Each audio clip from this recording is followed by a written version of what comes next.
அல்லேலூயா, அல்லேலூயா. யாவரையும் ஆண்டவராகிய இயேசு கிறிஸ்துவின் நாமத்தினாலே வாழ்க்கை இருக்கிற நம்மளை ஆசீர்வதிப்பாராக. நாளில் நல்ல ஒரு செய்தியை நம்ம கேட்டோம். தொடர்ந்து ஒரு சில வார்த்தைகள் மாத்திரம் நம்ம சொல்லி ஆராதனை நம்ம நிறைவு செய்யலாம் என்று நான் விரும்புகிறேன். சில தடைகள் நிமித்தமாக வர முடியாத ஒரு சூழ்நிலை, ஒரு நாட்களிலே ஆண்டவர் தடைகளை எல்லாம் மாற்றி அநேகர் இந்த இடத்துல வந்து ஆசீர்வதிக்கப்பட தேவனுடைய ஆசீர்வாதங்களை நன்மைகளை பெற்றுக்கொள்ளக்கூடிய ஒரு கிருபைகளை ஆண்டவர் நாட்களில் கொடுக்க வேண்டும். எல்லா தடைகளும் ஆண்டவர் மாற்ற வேண்டும். அதற்காக தொடர்ந்து ஜெபம் பண்ணுங்கள். ஆராதனை தொடர்ந்து கலந்து கொள்ளுங்கள். நிச்சயமாக ஆண்டவர் உங்களை அபரிதமான ஆசீர்வதிக்கிறார். 3 நாளாகமத்தின் புஸ்தகம் அவருடைய 4வது அதிகாரம் 9வது வசனம் 10வது வசனத்தை யாராவது வாசிக்க போகிறோம். யாபேஸ் தன் சகோதரியை பார்க்கிலும் கனம் பெற்றவனாய் இருந்தான். அவன் தாய் நான் துக்கத்தோடு அவனை பெற்றேன் என்று சொல்லி அவனுக்கு யாபேஸ் என்று பெயரிட்டாள். யாபேஸ் இஸ்ரவேலின் தேவனை நோக்கி, தேவரீர் என்னை ஆசீர்வதித்து என் எண்ணெயை பெரிதாக்கி உமது கரம் என்னோடு இருந்து தீங்கு என்னை துக்கப்படுத்தாத படிக்கும் அதற்கு என்னை விலக்கி காத்தருளும் என்று வேண்டிக் கொண்டான். அவன் வேண்டிக் கொண்டதை தேவன் அறிந்தார். ஒரு சம்பவம் சொல்லப்பட்டிருக்கிறது. யாபேஸை குறித்து இதில் சொல்லப்பட்டிருக்கிறது. இந்த யாபேஸ் யார் அப்படின்னு சொன்னா வேதத்தில் நீங்க பார்த்தீங்கன்னா அந்த யாபேஸ் யாருன்னு சொல்லப்படலை. யாபேஸினுடைய தகப்பனார் யார் என்று சொல்லப்படலை. யாபேஸினுடைய தாயார் யார் என்று சொல்லப்படலை. ஆனால் ஒரு சம்பவம் சொல்லப்படும். எப்படின்னு சொன்னா இந்த 1 நாளாகமம் வந்து அவர் அந்த 1 நாளாகமத்தை எழுதின அந்த எழுதினவர் வந்து ஆரம்பத்திலிருந்து ஆதி ஆகமத்திலிருந்து ஆதாம் முதல் அவர் தொடங்குகிறார். ஆதாம் இருந்து அந்த வம்ச வரிசைகளை வந்து ஆவியானவர் மூலமாக வெளிப்படுத்தப்பட்டு ஒவ்வொரு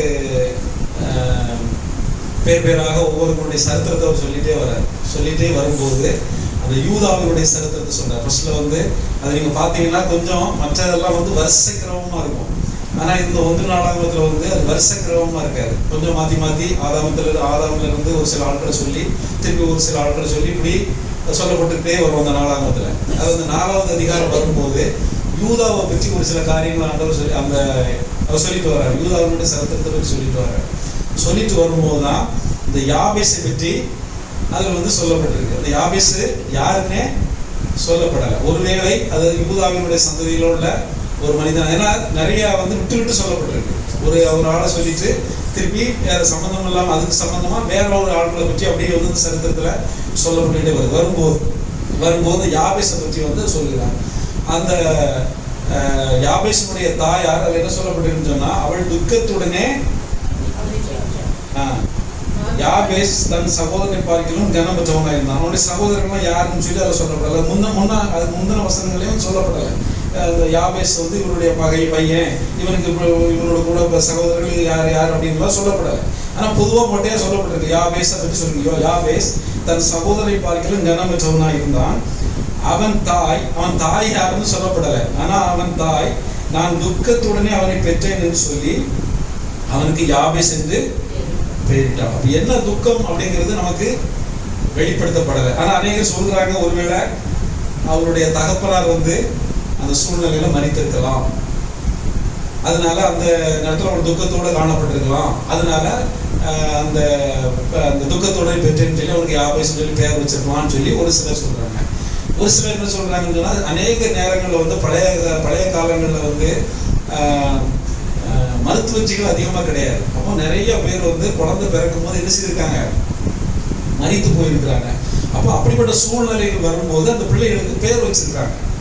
அவங்க வந்து இப்போ நீங்க ஒரு சரித்திரத்தில் நீங்க பார்க்கும்போது ஏலியினுடைய மருமகள் அவளோட வந்து கடைசியில் வந்து பிள்ளை பேர் அவள் சாகும்போது அந்த பிள்ளைக்கு வந்து என்ன பேர் இருந்தாலும் ஏதோ ஒரு பேர் இட்டாருன்னா தேவனுடைய மகிமை இஸ்ரவேலை விட்டு அற்று போயிட்டு சொல்லி அவனுக்கு வந்து என்ன செய்யலாம் ஒரு பேர் வைத்தாங்க. அப்படி நிறைய பேர் வந்து அவங்க மறிக்கும் போது அப்படி பேர் வச்சிருக்காங்க. அதனால இந்த பையனை வந்து கவனிக்கிறதுக்கு ஆள் இல்லாத ஒரு சூழ்நிலையில அவள் வந்து அந்த பையனை பெற்றாள்.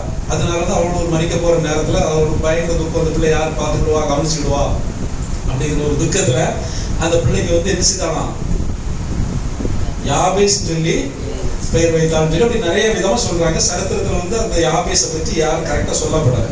ஆனா பழைய ஏற்பாட்டுல வந்து அந்த யாபேசை பற்றி உள்ளது எப்படின்னு சொன்னா, யாபேசினுடைய பட்டணத்தை பற்றி உங்களுக்கு வந்து 1 சாமுவேல் புஸ்தகம் அதனுடைய 11வது அதிகாரம்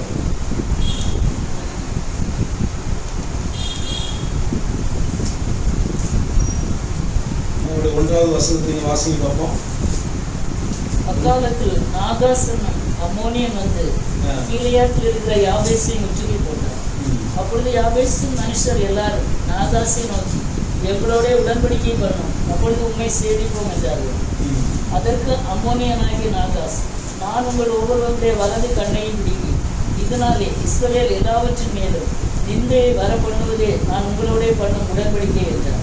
இதுல வந்து என்ன சொல்லப்பட்டிருக்குன்னா, யாபேசினுடைய மனுஷர் அப்படின்னு சொல்லப்பட்டிருக்கு. ஒரு பட்டணத்துக்கு யாபேஸ்ன்னு பட்டணம்னு சொல்லி பேர் இருந்துச்சு அப்படின்னு பின்னாடி வந்து சொல்லப்பட்டிருக்கு. இந்த யாபேஸுடைய பட்டணம், யாபேஸ் பட்டணத்தார் அப்படின்னு சொல்லி அதில் சொல்லப்பட்டிருக்கு. அப்போ யாபேஸ் அப்படிங்கிற ஒரு பட்டணம் இருக்கு, யாபேஸுங்கிற ஒரு யாபேஸுங்கிற பேர் இருக்கு, யாபேசினுடைய குடிகள் அப்படின்னு சொல்லப்பட்டிருக்கு, யாபேசினுடைய மனுஷர் அப்படின்னு சொல்லப்பட்டிருக்கு.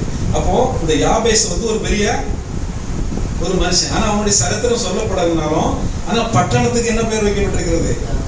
யாபேஸ்ங்கிற பட்டணங்கிற பெயர் வைக்கப்பட்டிருக்கிறது. அப்போ இந்த யாபேசின் மனுஷர் எங்க இருந்தாங்க? அந்த பட்டணத்துல வந்து குடியிருந்தாங்க அப்படின்னு சொல்லி இந்த 1 சாமுவேல் புஸ்தகத்துல வந்து சொல்லப்பட்டிருக்கு. இப்போ வந்து அந்த யாபேஸ் வந்து சொல்லுகிறான், ஜெபம் பண்ணுகிறான் ஆண்டவர்கிட்ட. ஏன்னா அவன் வந்து அவனுடைய தாய் அவனை என்ன செய்தாலாம்? துக்கத்தோட பெற்றான்னு சொல்லி அந்த யாபேஸ்ங்கிற பெயர் வச்சிருக்காங்க. இப்போ அந்த காரியங்கள் வந்து அவனுடைய மனசுல இருக்கு. அவன் அநேக துக்கங்கள், அநேக கஷ்டங்கள், அநேக பாடுகள் மத்தியில் அவன் வந்து என்ன செய்திருக்க முடியும்? கடந்து வந்திருக்க முடியும். ஆனால் ஆண்டவரை பற்றி அவனுக்கு ஒரு நல்ல ஒரு அறிவு இருந்துச்சு. ஏன்னு சொன்னால், ஆண்டவர்கிட்ட கேட்டால் தான் நமக்கு ஆசீர்வாதம் உண்டு, ஆசீர்வாதம் கிடைக்கும் அப்படிங்கிறத அவன் என்ன செய்திருந்தான்? நன்றாக வந்து அறிந்திருந்தான். நாமளும் என்ன செய்யணும்? அநேக நேரங்களில் நாம வந்து ஆண்டவர்கிட்ட கேட்டால் தான் அது கிடைக்கும் அப்படிங்கிற அறிவு சில நேரங்கள் என்ன இல்லை, நமக்கு இல்லை. அதனால என்ன செய்யறோம்னு சொன்னா, நம்ம மனிதர்களை தேடி, அநேக காரியங்களை தேடி ஓடி நாம வந்து சில காரியங்களை செய்யறதுக்கு என்ன செய்யறோம்? நாம வந்து பிரயாசப்படுகிறோம். அது என்ன செய்யறது? கடைசியில தோல்வியில தான் போய் முடியும். இந்த மனுஷன் வந்து என்ன செய்தான்? அநேக சூழ்நிலைகளை அவன் கடந்து வந்ததுக்கு முன்னே அவனுடைய சரித்திரங்கள் சொல்லப்படலை. ஆனா அவன் வந்து அவன் ஆண்டவர் நோக்கி வந்து ஒரு விண்ணப்பத்தை வந்து ஏறெடுத்ததா அந்த இதில் சொல்லப்படுது. மறுபடியும் வாசிங்க 1 நாளாகமம் அதனுடைய 4வது அதிகாரம் 10வது வசனம். யாபேஸ் இஸ்ரவேலின் தேவனை நோக்கி, தேவரீர் என்னை ஆசீர்வதித்து என் எல்லையை பெரிதாக்கி ஒரு கரம் என்னோடு இருந்து தீங்கு என்னை துக்கப்படுத்தாதபடிக்கு அதற்கு என்னை விலக்கி காத்தருளும் என்று வேண்டிக் கொண்டார். அவன் வேண்டிக் கொண்டதை தேவன் அறிவார். அதுல வந்து அந்த அழகா சொல்லப்பட்டிருக்காருங்க. அவன் வந்து தேவனிடத்தில் வேண்டிக் கொண்டான். அவன் வேண்டிக் கொண்டது என்ன செய்தானா? தேவன் அவனுக்கு அருளினார். அப்போ தேவன் வந்து நம்மளுடைய விண்ணப்பங்களுக்கு செவி கொடுக்கிற தேவன் அப்படிங்கிறத நம்ம இதுல இருந்து திட்டமா என்ன செய்ய முடியும்? அறிய முடியும். ஆனா இது இந்த சரித்திரங்கள் வந்து நமக்கு முழுமையாக சொல்லப்படாதுனாலும், ஆனா ஒரு பட்டணத்திற்கே என்ன பெயர் வைக்கப்பட்டிருக்கிறது? யாபேசின் பட்டணம்னு சொல்லி பெயர் வைக்கப்பட்டிருக்கிறது. ஆனா அவனுடைய தாய் என்ன சொல்லுறா? நான் துக்கத்தோட இவனை பெற்றேன். அப்ப துக்கம்னு சொன்னா அவனுக்கு வந்து எந்த ஒரு போதுமான ஆசீர்வாதங்கள் இல்லாத ஒரு சூழ்நிலை.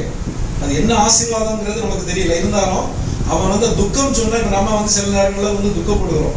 அப்போ அந்த துக்கத்துல நம்ம இருக்கும்போது ஏதோ ஒரு பிரச்சனை என்ன செய்யுது? நமக்கு இருக்குன்னு அர்த்தம். அந்த பிரச்சனையில அந்த குழந்தை சிக்கி இருக்கு. அந்த சிக்கி இருக்கிறதுனால அந்த பெயர் வந்து என்ன செய்யறாங்க? அந்த குழந்தைக்கு சூட்டுறாங்க. ஏன்னா அந்த பிரச்சனையில அந்த குழந்தை என்ன செய்யிருக்கு? சிக்கி இருக்கு. அந்த துக்கத்துல என்ன செய்யிருக்கு?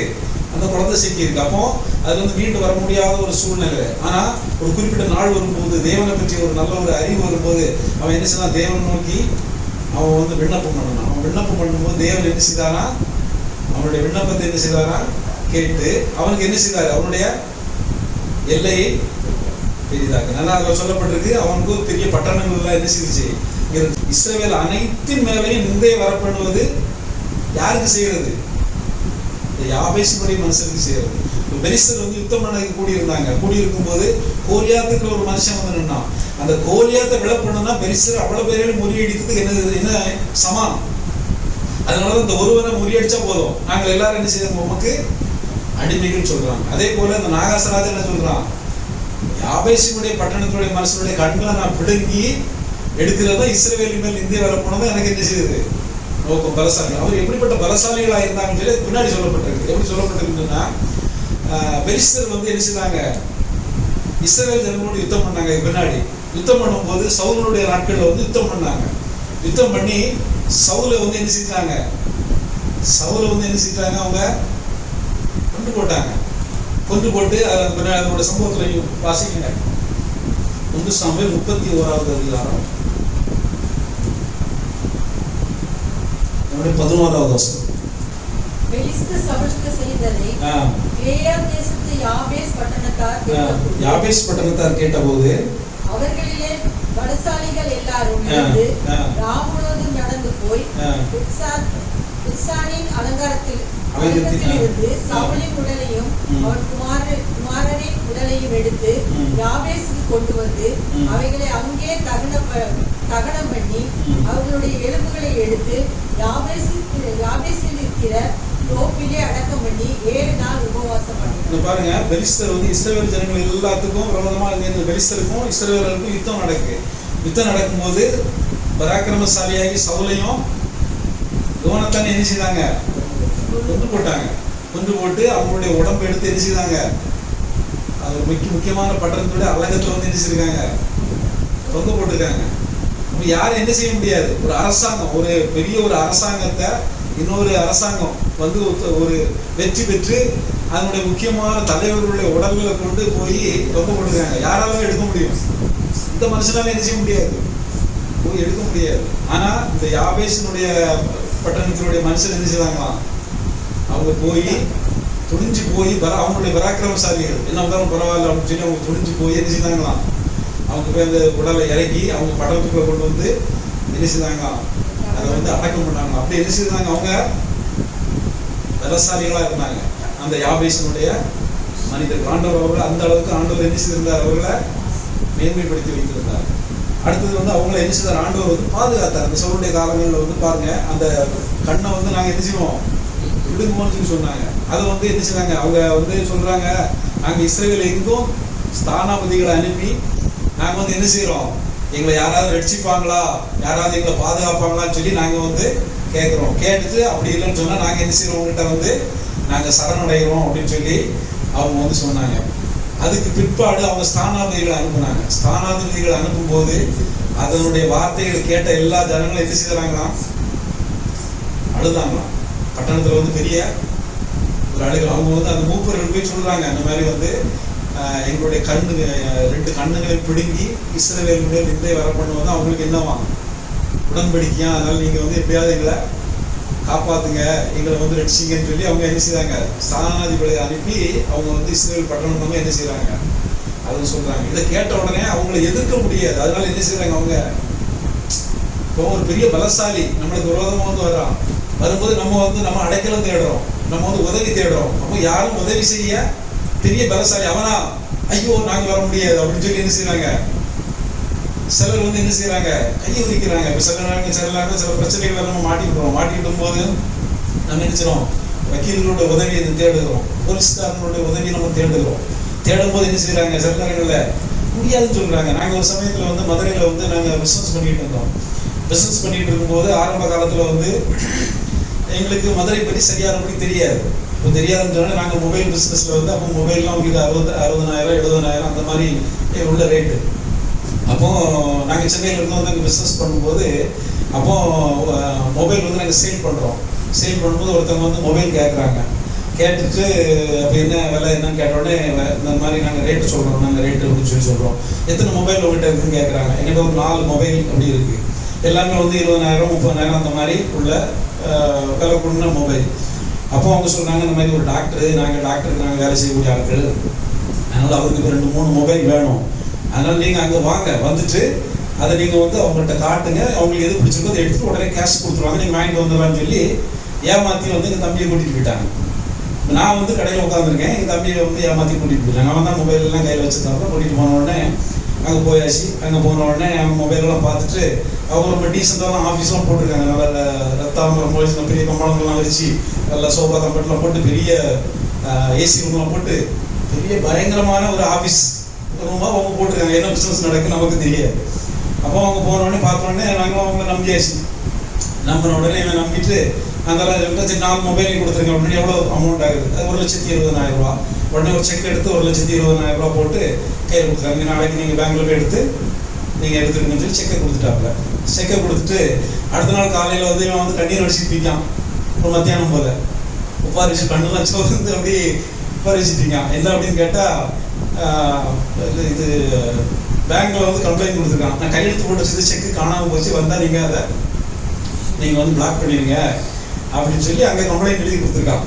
இவங்க போன உடனே பேங்க்ல சொல்லிட்டாங்க செக்கு களவு போச்சுன்னு இல்லை, உங்கள் மேலே கேஸ் ஆகிற போது செக்கெல்லாம் ஒன்று மாற்ற முடியாதுன்னு சொல்லி அவங்க என்ன செஞ்சாங்க, அவங்க அனுப்பிட்டாங்க. அனுப்பினோட என்ன செய்யறது, ஒன்றும் செய்ய முடியாது. என்ன செய்யலாம்னு யோசித்தா நிறைய பேர்கிட்ட ஆலோசனை கேட்டு பார்த்தா ஒன்றும் இல்லை, நீங்கள் போலீஸ் ஸ்டேஷன்லேருந்து கம்ப்ளைண்ட் கொடுங்க அப்படின்னு சொன்னாங்க. சொன்ன உடனே சரின்னு சொல்லி நாங்கள் இருந்ததுக்கு பக்கத்தில் தெக்குவாசல் போலீஸ் ஸ்டேஷன் மதுரை போய் நானும் தம்பியும் போய் ஸ்டேஷனில் போய் நாங்கள் கம்ப்ளைண்ட் எழுதி கொடுக்குறோம். இந்த மாதிரி நாங்கள் மொபைல் இந்த மாதிரி பண்ணும்போது எங்களை வாங்கிட்டு இந்த மாதிரி ஏமாற்றிட்டாங்க, வச்சுட்டாங்க, செக் கொடுத்தாங்க, இந்த மாதிரி சொல்லியிருக்காங்க அப்படின்னு சொல்லி சொன்ன உடனே இவங்க உடனே கான்ஸ்டபிள் அனுப்பி யார் என்னன்னு விசாரிக்கிறாங்க. விசாரிச்சு சொல்கிறாங்க அவங்கள ஒன்றுமே செய்ய முடியாது, நீங்கள் அந்த ஃபோனை மறந்துடுங்க அப்படின்னு சொல்கிறாங்க. எங்கிட்ட அவங்கள ஒன்றுமே செய்ய முடியாது அப்படின்னு சொல்கிறாங்க. அப்போ சில நேரங்களில் சில உதவிகளை நாம் என்ன செய்கிறோம், நாடி போகிறோம். போன உடனே அவங்களால என்ன செய்ய முடியாது, அவங்கள விட அவங்க என்ன செய்யும், பலசாலிகள் போது இவங்களால அவங்கள மேற்கொள்ள முடியாது. அப்போ யாரை படிச்சா நடக்கும், அது நீங்கள் மினிஸ்டரே பாருங்க அப்படின்னாங்க ஒருத்தங்க. அப்போ சரின்னு சொல்லி அப்போ அந்த நேரத்தில் ஒரு ஆளை போய் பார்த்து பேசணும்னு அவங்க சொன்னாங்க, அது வந்து எங்களாலே முடியாது அப்படின்ட்டாங்க. அப்போ என்ன ஆகி போச்சு, வாங்க முடியாது அப்படிங்கிற ஒரு நிலைமை என்ன ஆகி போச்சு. அப்படி உலகத்துல வந்து சில காரியங்களை வந்து நாம என்ன செய்யறோம், சில உதவிகளை வந்து என்ன செய்யறோம், நாடுகிறோம். நாடும் போது சிலரால் என்ன செய்ய முடியாது, உதவி செய்ய முடியாம அவங்க என்ன செய்வாங்க, கையை வச்சிருவாங்க. ஆனால் தேவனால் அபிஷேகம் பண்ணப்பட்டவர்கள் தேவனால் மாத்திரம்தான் இந்த காரியங்களை என்ன செய்ய முடியும். அதற்காக சில ஆட்களை என்ன செய்திருக்கிறார் ஆண்டவர், ஏற்படுத்தி தரும்போது என்ன செய்யணும், நம்ம அதை நமக்கு அது கிடைக்கும். நம்ம வந்து ஆண்டவருடைய சமூகத்தில் வைக்கணும். ஆண்டவருடைய சமூகத்தில் வைக்கும் போது நிச்சயமா அதற்கான வழிவாசல்கள் என்ன செய்வார், ஆண்டவர் நமக்கு திறந்து தருவார். அந்த மனுஷன் சொல்லிட்டாங்க யாராலையும் வாங்க முடியாது அப்படின்னு சொல்லிட்டாங்க. அப்போ இவனால அந்த நேரத்துல நாங்க வந்து 1,20,000 அப்படிங்கும் போது எங்களால தாக்கு பிடிக்க முடியாத ஒரு சூழ்நிலை. நாங்க வந்து 10,000 ரூபாயை பார்க்கறது அந்த காலத்துல ரொம்ப ஒரு கடினமான ஒரு சூழ்நிலை. பிசினஸ் நிமித்தமா நாங்க கடன் வாங்கி எடுத்து அப்படிதான் நாங்க பிசினஸ் பண்ணி இருந்த ஒரு சூழ்நிலை. அது பிசினஸை பண்ண முடியாது, கடையை நடத்த முடியாது அப்படிங்கிற ஒரு சூழ்நிலையில் இருந்தோம். ஆனா நாங்க ஆண்டவரை நோக்கி நாங்க ஜெபம் பண்ணோம். ஆண்டவரை கூப்பிட்டு சூழ்நிலை ஆகி போச்சு, நாங்க அந்த வந்து இடத்துல அப்படின்னு சொல்லி நாங்க வந்து ஆண்டவரை நோக்கி நாங்க ஜெபம் பண்ணோம். ஆனா ஆண்டவர் ஒரு சூழ்நிலை என்ன செய்தார், ஒரு நாள் ஏற்படுத்தி கொடுத்தார். எப்படி ஏற்படுத்தி கொடுத்தாரு, ஒரு மனிதனுடைய அந்த நேரத்தில் ஒரு மொபைலுடைய விலை ஒரு 20,000 30,000 உள்ள மொபைல். அந்த மனிதனுடைய மொபைல் வந்து ரிப்பேர் ஆகி போச்சு. ரிப்பேர் ஆகி போனோடனே அவர் காரில் நாங்கள் மாடியில் வச்சுருந்தோம். அப்போ அவர் காரில் கீழே இருந்துட்டு அவருடைய சிப்பந்திகள் 2 பேர் வந்தாங்க. வந்துட்டு அண்ணன் வந்து காரில் இருக்காப்புல, ஒரு மொபைல் ஒன்று நீங்கள் சர்வீஸ் பண்ணுவீங்களா அப்படின்னு கேட்டாங்க. மொபைல் சர்வீஸ் நீங்கள் கீழே வாங்கன்னு சொன்னாப்புல. உடனே தம்பி சொன்னாப்பா அவங்க மேலே வரமாட்டாங்களே, அவர் ரொம்ப பெரிய அளவுக்கு அவர் வரமாட்டாரு, நீங்கள் வாங்க அப்படின்னு சொன்னாப்புல. அதெல்லாம் தான் இறங்கி போனேன். கீழே இறங்கி போனோடனே காரில் உட்காந்துருந்தார் ஒரு டிரைவர், பின்னாடி நிறைய ஆட்கள் உட்காந்துருந்தாங்க. உட்காந்து ஒரு கண்ணாடி இறக்கி விட்டுட்டு தம்பி இந்த மொபைல் எனக்கு ரெடி பண்ணி கொடுக்க முடியுமா அப்படின்னு கேட்டார். அப்போ நாங்கள் சரி ஓப்பன் பண்ணி திறந்து பார்ப்போம். பார்த்துட்டு நாங்கள் வந்து என்னென்னு பார்த்து சொல்கிறேன் அப்படின்னு சொல்லிட்டு அவங்களுடைய ஃபோன் நம்பர் வாங்கியாச்சு. ஃபோன் நம்பர் வீட்டில் மொபைல் தந்துட்டார். மொபைல் வாங்கிட்டு நாங்கள் மேலே போய் கழட்டி பார்க்கும்போது ஒரு ஸ்பேர் வந்து மாற்றலாம், நம்மகிட்ட அந்த ஸ்பேர் இருந்துச்சு, மாற்றி ரெடி பண்ணிடலாம் அப்படிங்கிற மாதிரி ஒரு சூழ்நிலை இருந்துச்சு. அப்போ அவங்கள்ட்ட ஃபோன் பண்ணி சொன்னோம், அது ரெடி பண்ணிடலாம் அப்படின்னு. எவ்வளோ அமௌண்ட் ஆகும்னு கேட்டாங்க. கேட்கும்போது 2,000 ரூபா அமௌண்ட் வந்து ஆகும். பரவாயில்ல தாராளமாக பண்ணிடுங்க, அண்ணன் எவ்வளோ நாளும் தந்துடுவார், பணத்தை பற்றி பிரச்சனை கிடையாது, நீங்கள் தாராளமாக நீங்கள் பண்ணிடுங்க அப்படின்னு சொல்லி அவர் சொன்னார். சொன்னோடனே நாங்கள் வந்து ரெடி பண்ணிட்டோம். ரெடி பண்ணி 2 நாள் செக் பண்ணிவிட்டு அடுத்தது 3ஆவது நாள் ஒரு ஃபோன் பண்ணி சொன்னோம், அண்ணன் நல்லா ரெடி ஆகிட்டு நீங்கள் வந்து வாங்கிடுங்க அப்படின்ட்டு. அதே போல் அவர் கீழே வந்திருந்தார். நாங்கள் மொபைல் கொண்டு போய் கொடுத்தோம். தம்பி எவ்வளோன்னு கேட்டார். அப்போ சொன்னோம் 2,000 ரூபா ஆகுது. அவர் உடனே பாக்கெட்லேருந்து 2,000 ரூபா எடுத்தார். 2,000 எடுத்தோடனே அவர் கொஞ்சம் பெரிய ஆள், மதுரையில் கொஞ்சம் பெரிய ஆள் அப்படிங்கிற மாதிரி எங்களுக்கு தெரிஞ்ச உடனே அதில் அவர்கிட்ட சின்ன இதை சொன்னோம். ஆனால் இந்த மாதிரி நாங்கள் பண்ணும்போது இந்த மாதிரி ஒரு சம்பவம் நடந்து போச்சு, அவங்க இந்த மாதிரி வாங்கிட்டு இந்த மாதிரி ஏமாற்றிட்டாங்க, செக் கொடுத்து இந்த மாதிரி பண்ணிட்டாங்க, நீங்கள் எதாவது முடிஞ்சால் நீங்கள் வாங்கி கொடுங்க, முடியும்னா ஏதாவது பண்ணுங்க, இந்த பணம் கூட எங்களுக்கு வேண்டாம் அப்படின்னு சொல்லி சொன்னால் அப்படியா அப்படி யாருன்னு கேட்ட உடனே இந்த மாதிரி உடனே அவர் உடனே அங்கேருந்து ஃபோன் அடிச்சார். அங்கே வந்து ஃபோன் அடிச்சு இந்த மாதிரி அந்த கடை வச்சிருக்கவங்க நம்ம சொந்தக்காரங்க பையங்க, அவங்க நம்ம பையங்க, நீ வந்து அங்கேருந்து மொபைல் அடிச்சிருக்க வாங்கி சீட்டிங் பண்ணிக்க. இப்போ எனக்கு ஆட்கள் 2 பேர் வருவாங்க, மொபைலில் கொடுத்துருவோம் இல்லைன்னா பணத்தை கொடுத்துருவோம் அப்படி சொல்லி அவர் அங்கேருந்து காரில் வந்து எங்களுக்கு ஃபோன் பண்ணார். இப்போ எங்களுடைய ஆட்கள் 2 பேர் வருவாங்க, எங்கள் சொந்தக்காரங்க, அது பையங்க கடை வச்சிருக்காங்க, நீங்கள் மாதிரி ஏமாற்றி செக்கை கொடுத்துருக்க, அதனால நீ பணத்தை கொடுத்துடணும் இல்லைன்னா ஃபோனை கொடுத்துடணும், ஆள் அனுப்பிவிடுன்னு சொல்லி அங்கே இருந்துட்டு 2 பேர் அனுப்பிவிட்டார். அனுப்பிவிட்டு கிட்டத்தட்ட ஒரு 1 மணி நேரத்தில் எங்களுக்கு 2 மொபைல் வந்துருச்சு. நாங்கள் கொடுத்த மொபைலில் 2 மொபைல் வந்துருச்சு. 2 மொபைல் வேற எங்கேயோ கை மாறி போயிடுச்சு. அப்போ அவங்க சொன்னாங்க அங்கே கொடுத்துட்டோம்னு சொன்னாங்க. திருப்பி அங்கேருந்து அங்கே ஃபோன் பண்ணாங்க, ஒரு ஏதோ தேட்டரில் எங்கேயே இருக்குன்னு சொன்னான். தேட்டர்லேயே போயிட்டாங்க. அங்கேயே போய் ஆளை பிடிச்சி அவரை கொண்டு வந்து அதுக்குரிய காரியங்கள்லாம் என்ன செஞ்சார், அவர் பண்ணி கொடுத்துட்டாரு. அப்போ நம்மளால என்ன செய்யாது, சில காரியங்கள் அதை வந்து நம்மளால நினைச்சே பார்க்க முடியாது. ஆனால் ஆண்டவர் சில சூழ்நிலைகள் என்ன செய்வார், நமக்கு ஏற்படுத்தி கொடுவார். சூழ்நிலைகள் ஆண்டவர் என்ன செய்வார், அனுகூலமாக மாற்றி கொடுவார். நம்மளுடைய திறமை கிடையாது, ஆனால் ஆண்டவர் அதனுடைய காரியங்கள் என்ன செய்வார், நமக்கு செய்வார். நம்மளும் சில பிரச்சனைகள் சூழ்நிலைகள் இருந்து நம்ம மீள முடியாத சூழ்நிலை நம்ம இருக்கலாம். ஆனால் நம்ம ஆண்டவர் நோக்கி விண்ணப்பம் பண்ணும்போது அவன் என்ன செய்தான், ஆண்டவர் நோக்கி விண்ணப்பம் பண்ணினான். விண்ணப்பம் பண்ணினதுனால தான் என்ன செய்தார், அதற்கு அடியில சொல்லப்பட்டிருக்கு, அவன் வேண்டிக் கொண்டபடியே தேவன் அவனுக்கு வந்து அருளினார். பாருங்க, அவனை வந்து அங்க காப்பாற்றான். அவன் தேவனே நீர் என்னை காப்பாற்றி அப்படி சொல்றான். அதுல வாசிக்க தெரியுமா மறுபடியும், யாவேஸ் இஸ்ரவேலின் தேவனை நோக்கி, தேவரீர் என்னை ஆசீர்வதித்து என் எல்லையை பெரிதாக்கி ஒரு கரம் என்னோடு இருந்து தீங்கு என்னை துக்கப்படுத்தாதபடிக்கு அதற்கு என்னை விலக்கி காத்தருளும். தேவனே தீங்கு என்னை துக்கப்படுத்தாதபடிக்கு. துக்கத்தில் பெற்ற ஒரு பையன் அவன் சொல்றா, தீங்கு என்னை துக்கப்படுத்தாதபடிக்கு. சுற்றிலும் என்ன இருக்கு, தீங்கு இருக்கு, துக்கப்படுத்திட்டு இருக்கு. இப்ப தீங்கு என்னை துக்கப்படுத்தாதபடி என்ன செய்யும், என்னை பாதுகாத்தரணும் சொல்லி அவன் ஆண்டவர் நோக்கி சொன்ன ஆண்டவர் என்ன செய்தாரு, அவன் ஜெபத்தை கேட்டார். இப்போ வந்து சொல்றாங்க, இந்த மாதிரி கண்ணை பிடுங்கி இஸ்ரவேலுமே நிந்தை வர பண்ணுவதுதான் என்ன உங்கள் மேல நாங்க செய்யும் உடன்படிக்கை அப்படின்னு சொல்லிட்டு அந்த ஒரு பெரிய ராஜா என்ன செய்யறான் சொல்றான். இதெல்லாம் ஜனங்கள் கேட்ட உடனே ஜனங்கள் என்ன செய்யறாங்க, அழுகுறாங்க. ஏன்னா காப்பாற்ற முடியாது, ஏன்னா அவங்க ஒரு பெரிய பலசாலி, அவங்களுக்கு விரோதம் வந்திருக்காங்க, காப்பாற்ற முடியாது. ஆனால் தேவனால் அபிஷேகம் பண்ணப்பட்ட ஒரு மனுஷன் என்ன செய்யறான், வயல்ல இருந்து அவன் வந்து வாரான். வயல்ல இருந்து கற்கட சொந்த சரித்திரத்தை சொல்லப்பட்டிருக்கு. சவுல் வந்து என்ன செய்யறான், வயல்ல இருந்து வரும்போது ஜனங்கள் எல்லாம் என்ன செய்யறாங்க, உட்காரிச்சு அழுதுகிட்டு இருக்காங்க. என்ன அழுதுகிட்டு இருக்காங்கன்னு சொல்லி கேட்கிறான்.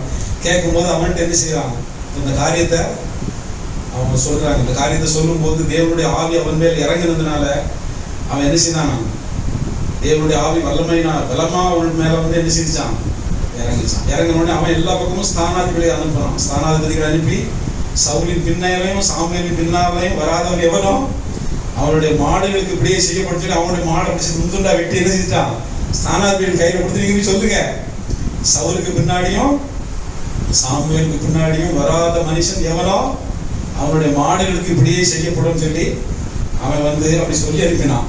ஆனா பைபிள் சொல்லுது, தேவனால் ஜனங்களுக்குள்ள ஒரு பயங்கரம் உண்டானதுனால என்ன செய்தாங்களாம், அவர்கள் எல்லாரும் என்ன செய்தாங்களாம், ஒருமனப்பட்டார்கள். ஒருமனப்பட்டு சவுலோட என்ன செய்தாங்க, அவங்க வந்தாங்க. அங்க சொல்லப்பட்டிருக்கிறது, காலையில வெயில் வர்றதுக்கு முன்னோட்டி என்ன செய்யும் அவங்களுக்கு,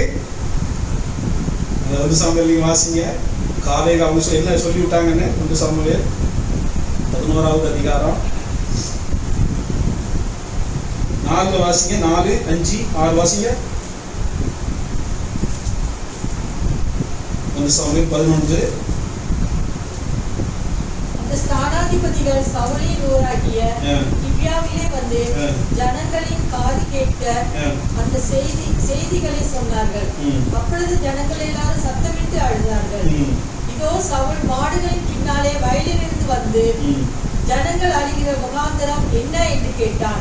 யாபேசின் மனுஷர் சொல்லிய செய்திகளை அவனுக்கு தெரிவித்தார்கள்.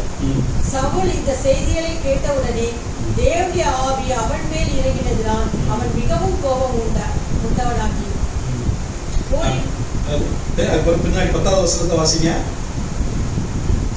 பின்பு யாபேசின் மனுஷர், நாளைக்கு உங்களிடத்தில் வருவோம், அப்பொழுது உங்கள் இஷ்டப்படியெல்லாம் எங்களுக்கு செய்யுங்கள் என்றார். 9வது வசனம். வந்த ஸ்தானாதிபதிகளை அவர்கள் நோக்கி, நாளைக்கு பூமிக்கு வெயில் ஏறுகிறதுக்கு முன்னே உங்களுக்கு ரட்சிப்பு கிடைக்கும் என்று கிலியாத்திலிருந்து யாபேசின் மனுஷருக்கு சொல்லுங்கள்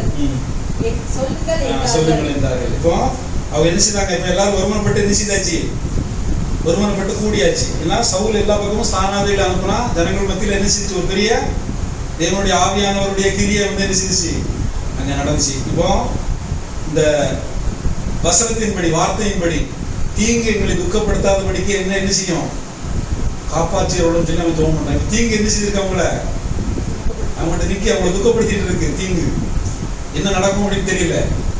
ஆனா அந்த கர்த்தரால் பெரிய என்ன செய்யுச்சு? ஜனங்களுக்குள்ள என்ன செய்யுச்சு? பெரிய ஒரு பயங்கரம் உண்டானதால் ஜனங்கள் என்ன செய்தாங்க? ஒருமுறைப்பட்டார்கள். அப்போ ஆண்டவர் நமக்காக என்ன செய்வாரு? கிரி நடைபெற்றார். நம்ம ஜெபம் பண்ணணும். நம்ம வந்து ஆண்டவர் நோக்கி விண்ணப்பம் பண்ணும்போது தேவனுடைய கிரிகள் என்ன செய்யும்? நிச்சயமா வெளிப்படும். அதான் சொல்லியிருக்கு, அவன் வேண்டிக் கொண்டதை தேவன் அவனுக்கு அருளினார். அவனுக்கு அவனுடைய சந்ததிக்கு என்ன நிச்சயமா அந்த ஆசீர்வாதங்கள் உண்டு. இப்போ அந்த சவுலங்களுடைய காரியத்தை வந்து சொன்ன நாளைக்கு காலையில வெயில் ஏறுகிறதுக்கு முன்னாடி என்ன செய்யும்? உங்களுக்கு ரட்சிப்பு கிடைக்கும் அப்படின்னு சொல்லி சொன்னான். அதே போல மூப்பர்கள் வந்து அந்த ஜனங்கிட்ட வந்து சொன்னாங்க, நாளைக்கு உங்களுக்கு ரட்சிப்பு கிடைக்கும் அப்படின்னு சொல்லி சொன்னாங்க. இப்போ அவங்க இந்த நாகாசுக்கு வந்து செய்தி சொல்லி அனுப்புறாங்க. அப்படின்னு சொன்னா, நாளைக்கு நாங்கள் உங்க இடத்துல வர்றோம், நீங்க என்ன செய்வோங்க? இஷ்டப்படி எங்களுக்கு என்ன செய்யுங்க? செய்யுங்க. நீங்க கண்ணை பிடுங்கணுமா? கண்ணை பிடுங்கிடுங்க. உங்களுக்கு என்ன செய்ய முடியுமோ நீங்க செய்யுங்க அப்படின்னு சொல்லி என்ன செய்தாங்க? அவங்க ஸ்தானாதிபதிகளை என்ன செய்தாங்க? சொல்லி அனுப்புறாங்க. அதுக்கு அடுத்த நாள் என்ன நடந்துச்சுன்னு சொல்லி அதுக்கு பின்னாடி சொல்லப்பட்டிருக்கு. எப்படி சொல்லப்பட்டிருக்குது? மறுநாளிலே 11வது வசனம் வாசிங்க. மறுநாளிலே சவுல் ஜனங்களை 3 படையாக வகுத்து கிழக்கு வெடித்து வரும் ஜாமத்தின் பாளையத்திற்குள் வந்து வெயில் ஏறும் வரைக்கும் அம்மோனியரை முறியடித்தான். தப்பினவர்களில் 2 பேராகிலும் சேர்ந்து ஓடி போகாதபடி எல்லாரும் சிதறி போனார்கள். 2 பேரா கூட சேர்ந்து போகாதபடி என்ன செய்தாங்களா? சிதறி போனாங்களா? அந்த அளவுக்கு என்ன பெரிய ரட்சிப்பு என்ன செஞ்சுச்சு? அந்த யாபேசின் மனுஷனுக்கு என்ன செஞ்சுச்சு? உண்டாச்சு. ஆண்டவர் என்ன செய்தார்? காரியங்களை ஜெபத்தை கேட்டு என்ன செய்தார்? அவங்கள பாதுகாத்தார். தீங்கு துக்கப்படுத்தாதபடிக்கு என்ன செய்தார்? அவங்கள பாதுகாத்தார். நம்ம வந்து செய்ய நினைத்தது நடைபெறாது. அவர் செய்ய நினைச்சிட்டாருன்னா அவர் செய்து தீருவார். ஆனா நம்ம அதுக்காக என்ன செய்யணுமா? நாம் வந்து ஆண்டவர் இடத்துல வேண்டிக் கொள்ளணும். சாதாரணமாக நம்ம ஜெபம் பண்றது வேற, வேண்டிக் கொள்கிறது என்பது உங்களுக்கு தெரியும். அதை நம்ம ரொம்ப எக்ஸ்பிளைன் பண்ண வேண்டிய அவசியம் இல்லை. நம்ம வந்து கேட்கறது வந்து சாதாரணமாக கேட்போம், எனக்கு கொஞ்சம் உதவி செய்யுங்க, அதை செய்யுங்க, அதை செய்யுங்கன்னு சொல்லி கேட்போம். ஆனால் வேண்டிக் கொள்கிறதுங்கிறது என்ன செய்யறது? எப்படியாவது நீங்கள் எப்படியாவது செய்யுங்கன்னு சொல்லி அது பைபிள்லேயே ஒரு சம்பவம் சொல்லப்பட்டிருக்கு. எப்படி சொல்லப்பட்டிருக்குன்னா, ஒரு ஏழை விதவை இருந்தா, ஒரு நீதிபதி இருந்தான். அவரோட தன்னுடைய காரியத்துக்காக அந்த நீதிபதி போய் என்ன செய்தா? அவ போய் உதவி கேட்டான். உதவி கேட்கும்போது அவன் என்ன செய்தான்? செய்கிறேன் சொல்லி என்ன செய்யல? அவன் செய்யல. ஆனா அவன் தொடர்ந்து போய் என்ன செய்யிட்டு இருக்கா? கேட்டுக்கிட்டே இருக்கா. நீங்க எப்படியாவது நீங்க உதவி செய்யுங்க, காரியத்தை உதவி செய்யுங்க கேட்ட உடனே அதான் வந்து என்ன செய்யுது? வேண்டிக் கொள்கிறது. எப்படியாவது செய்யுங்க, நீங்க உங்களால என்ன முடியும், நீங்க செய்யுங்க அப்படின்னு சொல்லி நம்ம தொடர்ந்து அதை வந்து நம்ம ஃபோர்ஸ் பண்ணிக்கிட்டே இருக்கும்போது அந்த காரியங்களை நிச்சயமா என்ன செய்வார்? ஆண்டவர் வந்து அது வந்து நம்முடைய சூழ்நிலைகளும் அவருக்கு தெரிந்தாலும் நாம் அப்படி செய்ய வேண்டும் என்று என்ன செய்கிறார்? அவர் எதிர்பார்க்கிறார். அப்படிப்பட்ட சூழ்நிலை தான் நமக்கு என்ன செய்வார்? அவர் நிச்சயமா இறங்கி வந்து நமக்கு வந்து உதவி செய்வார். அதனால நம்ம அந்த வார்த்தைகளை நம்ம மனசுல பிடிச்சிட்டு அந்த யாபேசை வந்து மனசுல வச்சுட்டு அவன் வேண்டிக் கொண்டது நீர் என்ன செய்தி? அவனுக்கு அருளி. அது போல எங்களுடைய வாழ்க்கையில நாங்கள் வேண்டிக் கொள்கிற காரியங்களுக்கு நீர் நிச்சயமா எங்களுக்கு என்ன செய்யுங்க? பதில் தாருங்க, உதவி செய்யுங்கன்னு சொல்லி நீங்க கேட்கும்போது வருகிற நாட்களில் நமக்கு சாட்சி என்ன செய்யலாம்? நிச்சயமா நம்ம கேட்கலாம். நான் இதை வேண்டிக் கொண்டேன், நான் ஜெபிச்சேன், இந்த வார்த்தையை பிடிச்சி நான் ஜெபிச்சேன். வசனத்தை வைத்து தான் நம்ம என்ன செய்யணும்? ஜெபிக்க வேண்டும். சும்மா சாதாரணமாக நம்ம ஜெபிக்கிறத காட்டிலும் ஆண்டவருடைய வசனத்துக்கு தான் முக்கியம். என்று சொன்னா தேவனுடைய வார்த்தையை தான் என்ன செய்திருக்கிறார்? தேவன் மகிமைப்படுத்தி இருக்கிறார், மேன்மைப்படுத்தி இருக்கிறார். நாம் என்னதான் ஜெபித்தாலும் அந்த வார்த்தைகளை கொண்டு நம்ம ஜெபிக்கும்போது ஆண்டவருடைய என்னுடைய வசனம் எப்படி சொல்லுது, என்னுடைய வார்த்தை எப்படி சொல்லுது, அந்த வார்த்தையின்படி என்ன செய்யும்? எங்களுக்கு செய்யுங்க அப்படின்னு சொல்லி நம்ம கேட்கும்போது அந்த வார்த்தைக்கு வல்லமை, அந்த வார்த்தை வந்து என்ன செய்யும்? அது பயங்கர வல்லமை உள்ளது. அது செய்ய என்னுடைய வார்த்தை ஒன்றும் வெறுமையா என்ன செய்யாது, போகாது அப்படின்னு சொல்லி என்னுடைய வசனம் ஒன்றும் வெறுமையா திரும்பாமல் நான் சொன்ன வார்த்தை அது நிறைவேற்றி தான் என்ன செய்யும்? அது வந்து திரும்பும். இப்போ இந்த வார்த்தையை நம்ம ஆண்டவரே இந்த வார்த்தை வந்து இப்படி சொல்லுது. அதனால நீ இந்த வார்த்தை வந்து நாங்கள் நீங்கள் கேட்டிருக்கிறோம், இந்த வார்த்தையின்படி எங்கள் வாழ்க்கையில் நீங்கள் நன்மை செய்யும். எங்களுக்கு அந்த யாபேசுக்கு செய்தது போல எங்களை என்ன செய்யுங்க, நீங்கள் எங்களை துக்கப்படுத்தாதபடிக்கு எங்களை என்ன செய்யுங்க, எங்களை பாதுகாத்துக் கொடுங்க, எங்களை நீர் ஆசீர்வதிங்கன்னு சொல்லி நம்ம வேண்டிக் கொண்டால் நிச்சயமாக அந்த காரியத்தை இந்த நாள் ஆண்டவர் நிறைவேற்றுவதற்கு இந்த ஒரு சமயமெல்லாம் நம்ம ஜெபிக்கிறோம். இயேசுவே உம்மை துதிக்கிறோம், ஸ்தோத்திரிக்கிறோம். ஆண்டவரே ஆழ்த்தினின்று நாம் கூப்பிடுவோம், ஆத்திரமாய் வந்து தப்புவிப்பார். ஆழ்த்தினின்று நாம் கூப்பிடுவோம், ஆத்திரமாய் வந்து தப்புவிப்பார். கப்பலின் பின்னணி திரை செய்திடும் நம்மோடுண்டு கவலை. கப்பலின் பின்னணி திரை செய்திடும் நம்மோடுண்டு கவலை. எக்காலத்தும் நம்பிடுவோம், திக்கற்ற மக்களின் மாலை வீழும் பக்கபலம் பாதுகாக்கும்